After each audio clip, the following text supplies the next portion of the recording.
Fil-qalba ta' Marsaxlokk ġiet inawgurata Berġa Ġdida li se tilqa' l-ewwel pazjenti mill-komunità Mit-Tnejn li ġej.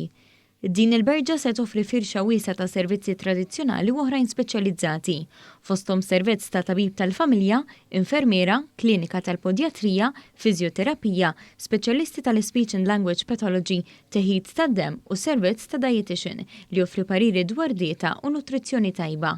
Għal-ewwel darba wkoll fil-komunità se jkunu offruti żewġ servizzi kompletament ġodda, klinika għas-saħħa mentali u klinik li fih ikun hemm servizzi li jieħdu ħsieb is-saħħa sesswali.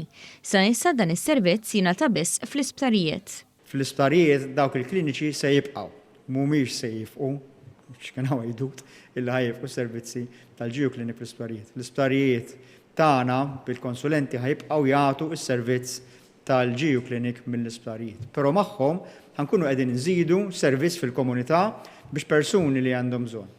Anka forsi appuntamenti ta' malaj illi jista' jieħu ħsiebhom. Persuna li huwa trejnjat, ma mhux neċessarjament ġimgħat dej, ikun jista' jagħmilha wkoll. Dan il-proġett sar b'fondi mill-Fond Nazzjonali għall-Iżvilupp Soċjali ta' pajjiżna u biftehim mal-Università ta' Malta dwar il-binja. Is-Segretarju Parlamentari Alex Muscat innota kif il-fondi mill-10 miljuni dedikati għal kura tas-saħħa primarja qed jintużaw bl-aħjar mod possibbli għal benefiċċju tal-komunità. Aħna għalhekk qed inġibuh l-investiment internazzjonali biex nużawh sabiex ninvestuh direttament fin-nies. Hawnhekk qed nofru servizzi ġodda sabiex il-komunità kollha tal-Akwata ikollha servizzi aħjar minn dak li għandha llum u tkompli ttejbilha l-kwalità tal-ħajja tagħha.